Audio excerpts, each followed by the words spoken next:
Olá, amigos de Safras e Mercado. Sou o jornalista Alessandro Carvalho e hoje é quinta-feira, dia 3 de abril. Estamos começando mais um programa Papo de Câmbio.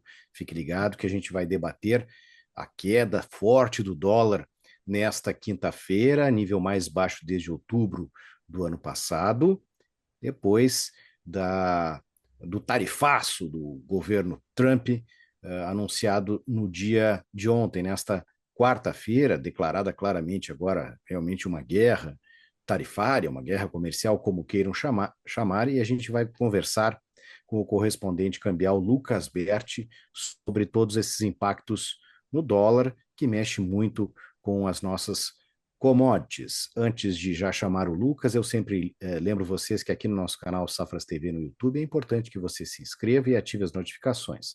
Todos os dias a gente tem um vídeo novo para vocês no nosso canal e assim você fica sabendo da atualização desses conteúdos. E em safras.com.br, na plataforma Safras, você tem todas as informações sobre o agronegócio, tudo em um só lugar.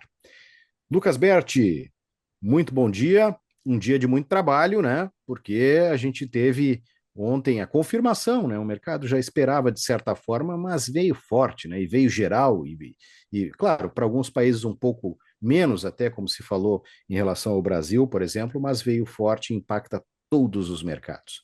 Tudo bem, meu amigo? Muito bom dia, Alessandro. Obrigado novamente para o pessoal do Safras e Mercado, para você também, o pessoal em casa que está nos assistindo. Certamente a gente vem de um dia após o chamado e tão esperado Liberation Day, né, que foi o dia em que o Donald Trump anunciou tarifas, aumento de impostos e tarifas sobre produtos importados de diversos países, o qual ele aumentou a régua fortemente para alguns países, aí causando uma total alteração no cenário comercial mundial.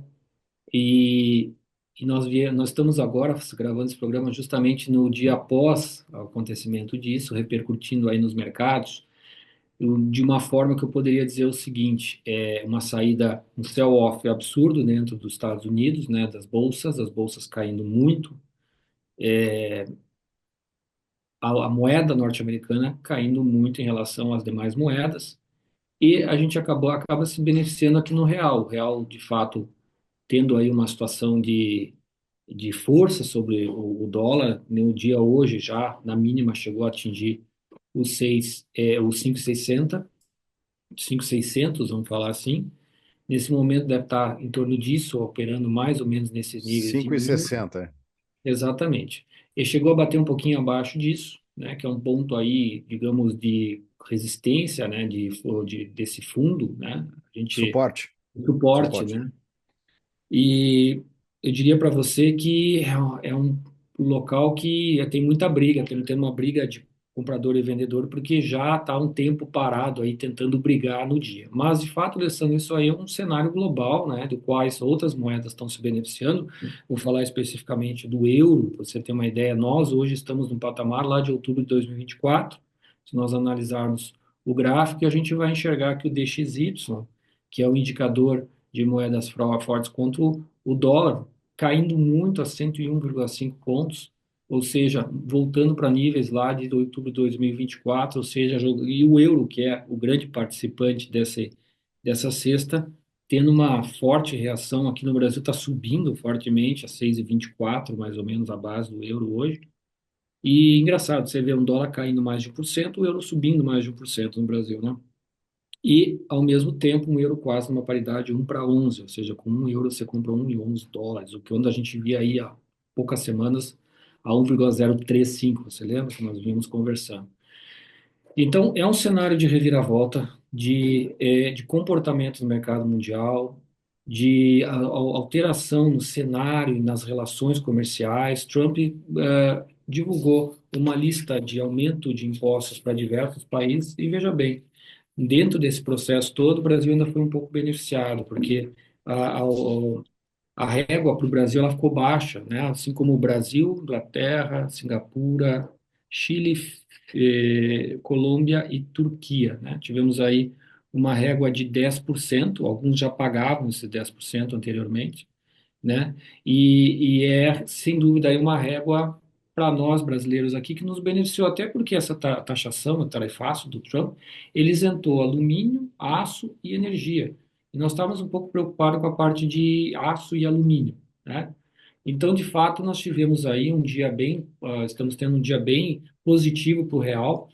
A semana passada era a semana de vencimento de contrato futuro, nós tivemos a semana de formação de Petax, o dólar chegou a subir bem, ele chegou aos níveis de 5,77 a 5,78, né, dentro desse intervalo, puxando, o pessoal puxando na compra o dólar antes da rolagem, né, antes de encerrar a posição. E o que aconteceu foi, já começou a dar sinais de queda ao longo dessa semana, né, antes mesmo da divulgação tarifácia, ficou no ar toda essa expectativa do Liberation Day e veja bem, um dia depois nós temos uma queda abrupta porque o pessoal está diversificando as carteiras, está jogando né, saindo do dólar e indo para uma diversificação de carteiras. E alguns países emergentes vêm se beneficiando, nós somos o caso deles, tá? Claro, você está acompanhando a agência Safras com certeza acompanhando forte queda nas commodities, né? A gente está tendo aí forte queda nos preços das commodities dentro das bolsas norte-americanas, CBOT,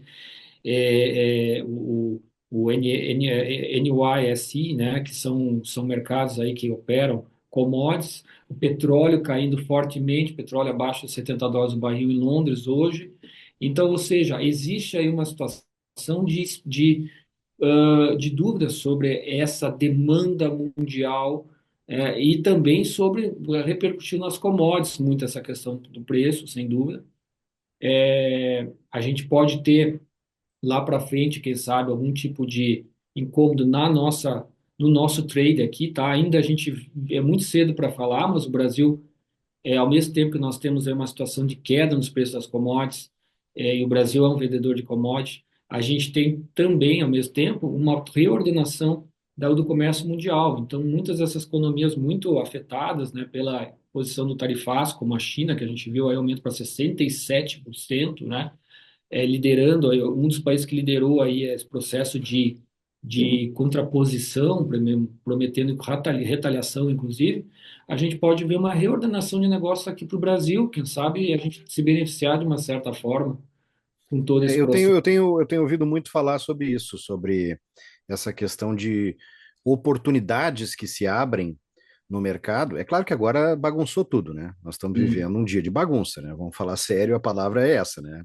Esse reordenamento, na verdade, ele vai vir depois, porque agora o momento é, entre aspas, caos, né? Ninguém gosta dessa palavra, muito menos no mercado, mas nós estamos vivendo um dia mais ou menos assim.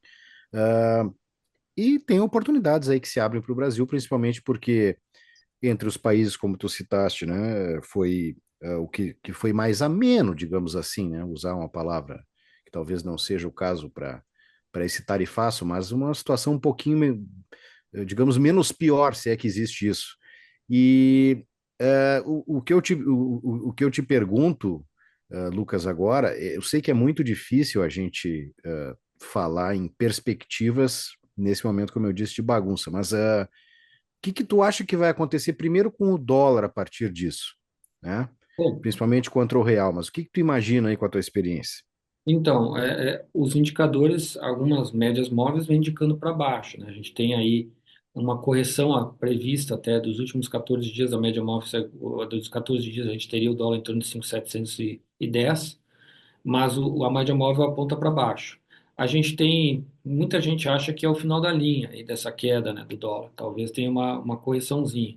Eu acho que a correçãozinha ela é plausível, mas eu ainda acho, eu venho falando isso, Alessandro, que o dólar ainda vai testar os níveis entre 5,55, desculpa, perdão, 5,50 e 5,60, tá?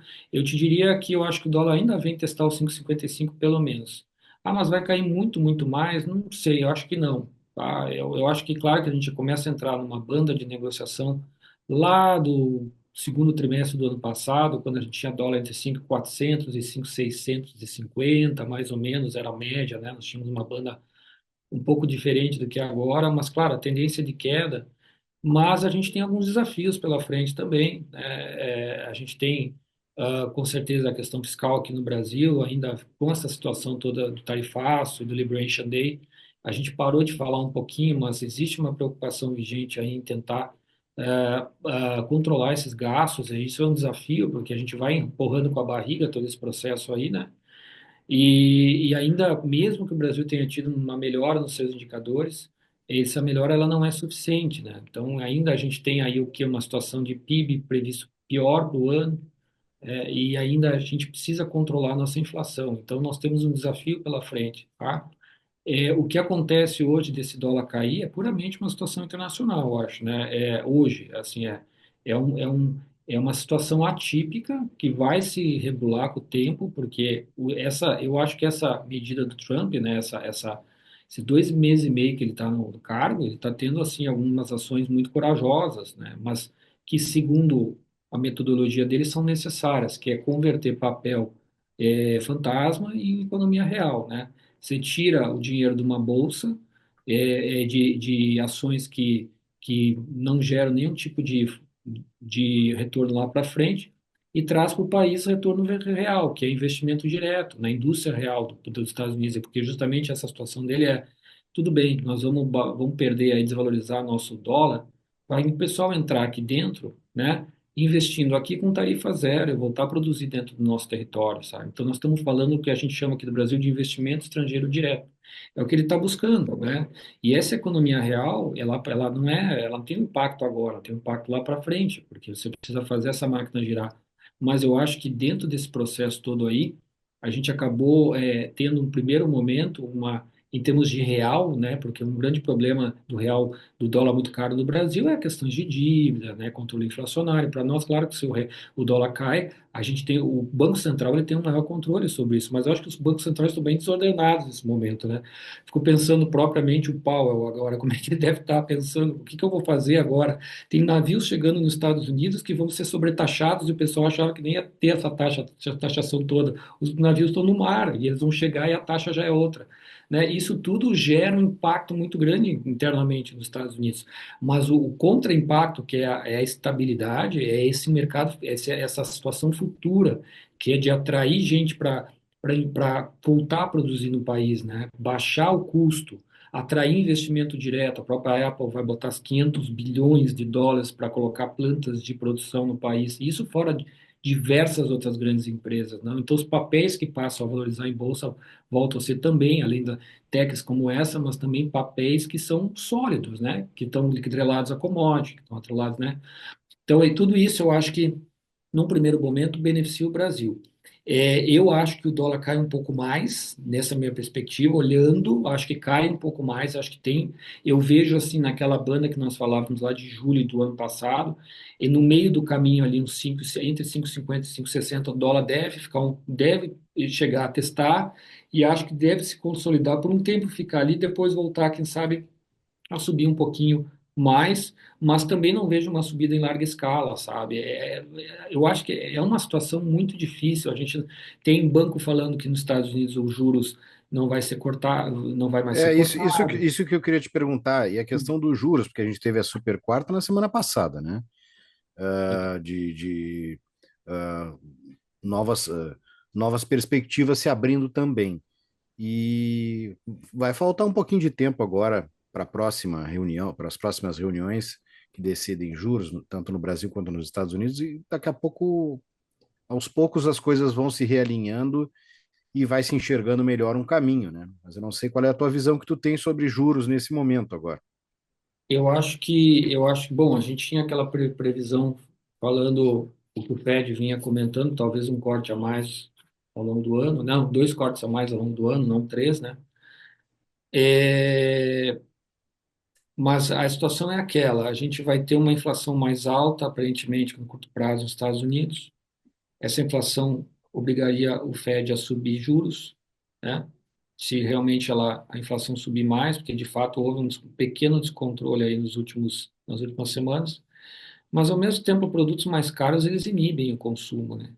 Então eu fico me perguntando se essa inflação que eles tiveram, esse pequeno impacto inicial, ele já não teve no mercado, logo o pessoal já não se jogou para comprar, para consumir antes que essas tarifas fossem impostas, né? Então agora com essas tarifas impostas, será que o mercado, o consumo vai ficar muito alto? Claro, isso aí é um preocupante, né? Você ter uma situação um pouco mais de consumo mais baixo, a inflação não sei se controla e a produção, de repente, não vai ser aquela produção alta dos Estados Unidos, não vai crescer tanto. Não sei. Por enquanto, não está impactando os números nada do que está acontecendo agora.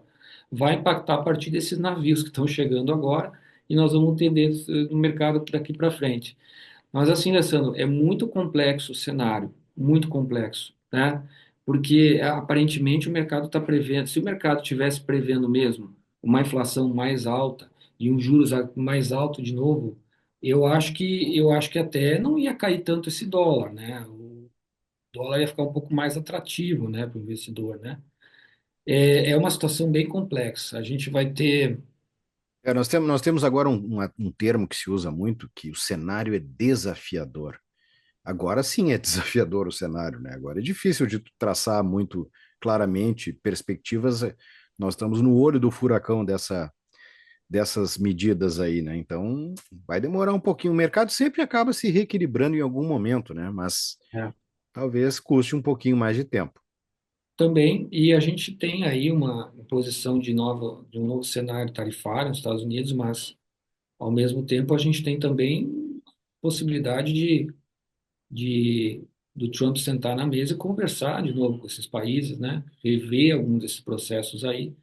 O primeiro impacto é esse, né? O primeiro impacto é o quê? Houve um sell-off gigantesco na bolsa deles, o pessoal distribuiu a carteira e o Brasil acabou sendo aí um país onde o pessoal olhou, né? A nossa bolsa hoje de manhã estava performando bem, e o dólar caindo bastante, mas aquela coisa, a gente não tem ainda claro se é uma coisa que é um contínuo. Eu acho que cai um pouco mais em função de algumas coisas internas aqui só também. Eu acho que alguns indicadores vêm mostrando um pouco de melhora, né? A questão da vida e tal, e também acho que tem espaço até tecnicamente para buscar um pouco mais abaixo, né, numa tendência de queda. Mas a gente vive um dia após o outro esse dólar. Tá complicado, sabe? O que a gente pode dizer no balanço geral do ano, que a gente já recuperou aí em torno de 9% de queda na moeda, então aquele exagero que nós tivemos no começo do ano, ele já foi aliviado, é, com o Banco Central mais atuante, né? E real performando melhor, num cenário de rentabilidade positivo no Brasil, que acaba sendo um país um pouco mais seguro, se você olhar outras economias, né? Com uma situação, inclusive, de contraposição tarifária aí não tão exagerada, né? Nós não fomos tão afetados. Então isso aí, eu vejo que aí, tendo Sim, na. e isso acaba também atraindo investimento mais para cá e entrando mais dólar, acaba tendo essa pressão também sobre a moeda, né? Reordenação comercial, talvez no Brasil aproveitar um pouco esse cenário, né? Que eu acho que é o que vem se falando. O pessoal não sabe exatamente. O pessoal fala, pode o Brasil se beneficiar com esse cenário? Pode, né? Então, nós estamos vendo esse tipo de situação. Também não sabemos que daqui a pouco ele vai também, talvez, mexer em alguma coisa com a gente aqui, mas por enquanto nós somos assim, absolvidos dessa repreensão Ah, tarifária. Isso é positivo para nós, porque quem esperava alguma coisa de, de trágico, nós estamos em cima da tabuinha nadando muito bem, entendeu? Em alto mar, sabe? E é isso. Eu acho, Alessandro, inclusive, que se depender um pouquinho da nossa ah, política fiscal, de a gente ter um pouquinho mais de comprometimento, o Brasil vai se dar bem esse ano, sabe? Vai melhorar muito a situação. Claro, a gente tem uma inflação um pouco mais alta, mas a gente vê os outros países, não, uma situação global, não é só Brasil, sabe? Eu acho que tem isso, que nós podemos ter aí quem sabe a gente aproveitar esse momento para talvez ir um pouco mais além que outros países. Eu diria isso. No dólar, como eu te falei, é um pouquinho, no meu ver, um preço aí de suporte, né?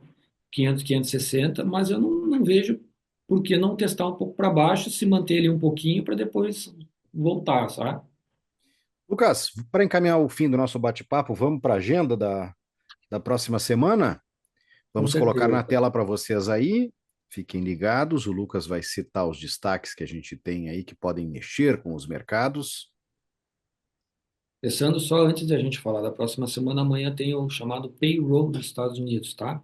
Então é Beleza. importante, aqui é interessante a gente olhar, que é dado muito, o mercado gosta muito de analisar e repercute na flutuação da moeda. Depois disso, semana que vem, na segunda-feira, eu vou falar de China. A China vai publicar suas reservas cambiais. Estou curioso, inclusive, para ver se dá, tá? Em relação a se vai haver alguma alteração. A gente sabe que os chineses também acabaram retirando muito o capital dos Estados Unidos, né? Inclusive, eles vinham comprando bastante, o Banco Central deles comprando bastante ouro. Mas o ouro, olha só que curioso, hoje o ouro caiu forte também no cenário todo. O ouro que vinha se construindo dentro pré esse processo tarifário, mais gente investindo em ouro, agora hoje teve uma correção, está tendo uma correção forte. Bom, isso na segunda-feira, então, China, reservas cambiais, no mês de março. Na terça-feira, o Brasil publica aqui o superávit orçamentário, dívida bruta versus PIB do mês de fevereiro. Na quarta-feira, dia 9, nós temos vendas no varejo do mês de março, do mês de fevereiro e também anual no Brasil, tá? E no mesmo dia a gente tem a ata da reunião do FONC, né? Que é sobre a decisão de juros dos Estados Unidos, a ata dessa reunião. Isso na quarta-feira. Ainda temos a China publicando na madrugada de quarta para quinta o indicador de preços ao consumidor, índice de preço ao consumidor e índice de preços ao produtor, isso de mês de março e anual. Importante a gente ver isso aqui, é um dado importante. Eu só para o pessoal de casa saber, eu só seleciono os mais importantes relevantes para o mercado financeiro na semana, tá? Alguns, às vezes, não impactam tão diretamente na moeda, mas eles são importantes para o mercado em geral. Então, acaba sendo importante isso também. Quinta-feira, dia 10, nós temos no Brasil a publicação do crescimento do setor de serviços do mês de fevereiro e também para o período anual. E nos Estados Unidos, nós temos o índice de preço ao consumidor do mês de março e também do período anual. Esse é importante, tá? Esse é um dos indicadores que a gente tem que olhar, que eles chamam de CPI, né? A gente chama de IPC, mas é o CPI. E também nos Estados Unidos, pedidos iniciais de seguro-desemprego. Esse tem toda semana, nem vou, a cada 2 semanas, mas desculpa, toda semana, mas ele não é assim um dado que a gente acaba sempre tendo assim uma forte oscilação na moeda. Na sexta-feira, é importante, temos o IPC-BR de fevereiro do Brasil e o IPCA de março e acumulado 12 meses. IPCA, esse sim, é um indicador que nos importa muito aqui no Brasil. E para completar, dos Estados Unidos, na sexta-feira, teremos o índice de preços ao produtor, ou seja, lá da indústria, tá? Que acaba também repercutindo no mercado. Esses vão ser índices que o tempo a gente vai, agora com esses tarifaços do Trump, a gente vai ver como é que eles vão se comportar, tá? Maravilha, Lucas. Agradeço muito ao bate-papo. Hoje bastante assunto, né? E era necessário ser um pouco mais extenso mesmo, porque foi um dia diferente ontem para a economia global e os mercados estão repercutindo isso hoje, especialmente o dólar, que é o foco do nosso bate-papo, papo de câmbio. Agradeço muito ao Lucas. As nossas redes sociais sempre aparecem no vídeo, estão na descrição do vídeo, assim como os próximos cursos e eventos de safras e mercado. Eu destaco que temos a próxima edição agora do Safras Agri Week nos dias 15 e 16 de abril. Tem tudo ali na descrição do vídeo, os próximos cursos, eventos, lives, workshops. Clica lá, te informa que é muito conteúdo de primeira para vocês. Lucas Berti, muito obrigado, meu amigo. Um abraço a todos e até a próxima. Agradeço, Alessandro, até a próxima, um abraço a todos.